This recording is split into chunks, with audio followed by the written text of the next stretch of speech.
बहुत short notice पे आप सब इकट्ठे हुए और आज मुझे खुशी है कि हमारी करीबी एक अनाउंसमेंट औपचारिक तौर पर पूरी हुई, जिसमें संत शिरोमणि रविदास जी का 5 एकड़ के अंदर कुरुक्षेत्र में जो भव्य स्मारक मंदिर बनना था, उसकी जल्दबाजी में नींव रखी जा रही। सभी साथी ये जानते हैं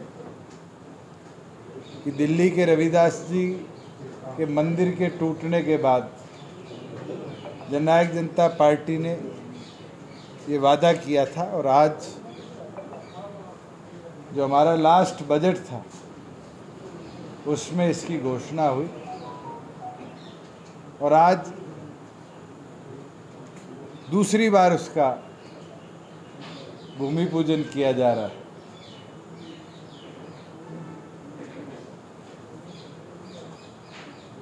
संगठन की जहाँ बात है,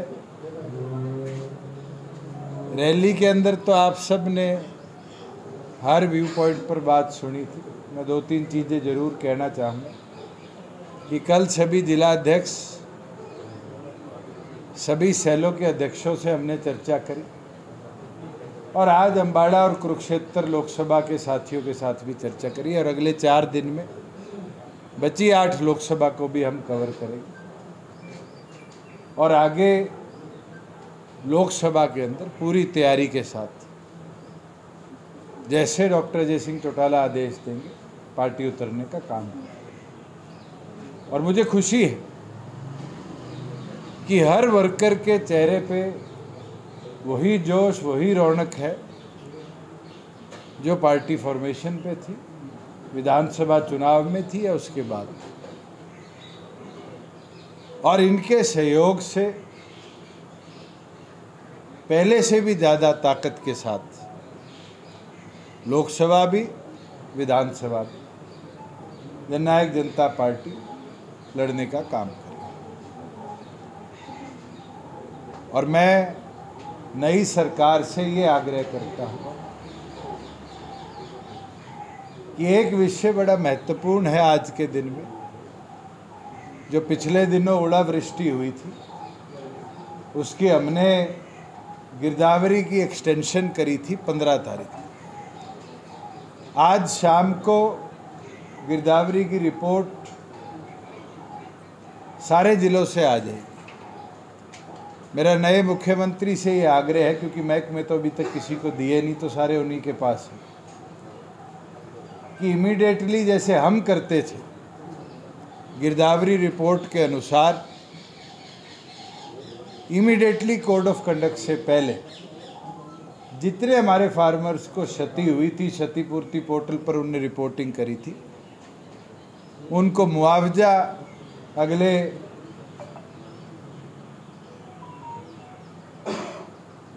20 घंटों के अंदर अंदर इशू करे, क्योंकि उम्मीद है कि कल 3 बजे इलेक्शन कमीशन की कोई प्रेस कॉन्फ्रेंस की सूचना आई है, कोड ऑफ कंडक्ट लग जाएगा। हमारा वो पीड़ित किसान जिसकी फसल को क्षति हुई, उसको फिर 2.5 महीने से ज़्यादा का इंतज़ार करना पड़ा।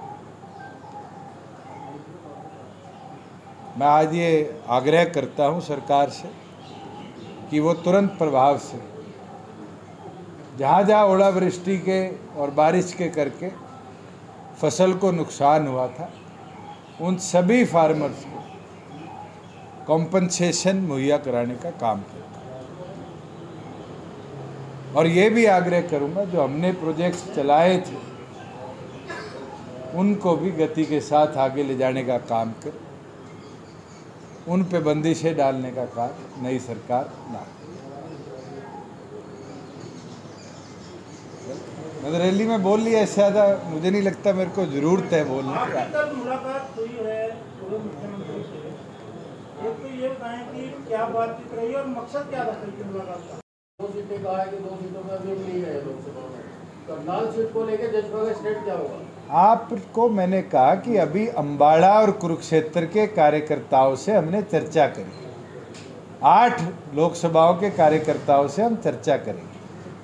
चर्चा कर कौन कौन साथी हमें सूटेबल लगते हैं चुनाव लड़ने के लिए, उनको जिम्मेदारियां दे देंगे। जो कार्यकर्ताओं के विचार हैं वो विचारों को डॉक्टर साहब के और पीएसी के आगे हम ले जाएंगे। जो राष्ट्रीय अध्यक्ष फिर निर्णय करेंगे, सब पे लड़ने का, किसी पे नहीं लड़ने का, या फोकस सीट्स लड़ने का, फिर वो तो उसके बाद की बात है।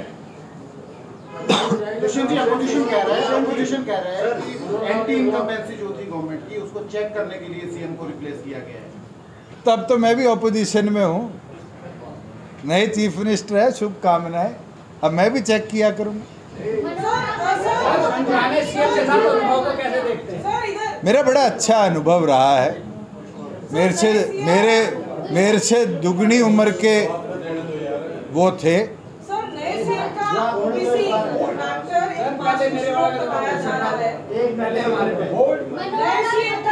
आप दोनों लड़ लो, किसकी बात कर रहे हो?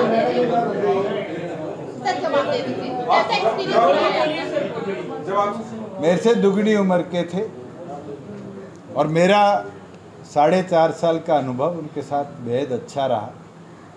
ज़रूर हमारे मन मुटाव इश्यूज़ पे, पॉलिसीज़ पे आए, मगर हमने प्रदेश हित प्राथमिक रहे इसको सोचते हुए कदम उठाए। और कभी भी मुझे नहीं लगता कि कैबिनेट में मैंने कोई फाइल फेंकी या आपकी कलम को कहीं जगह दी कि हमारे बीच में कुछ ऐसा है जिससे स्टेबिलिटी नहीं। उनने समय समय पर मुझको लगता है कि अपने एक्सपीरियंस से ज़रूर कुछ ना कुछ सिखाया होगा जो आने वाले भविष्य में काम आए। और मैं भी मानता हूँ 4.5 साल जिस पद पर मैं रहा हूँ, उस पद की गोपनीयता को भी, गरिमा को भी मैंने भी बहुत अच्छी तरह निभाया।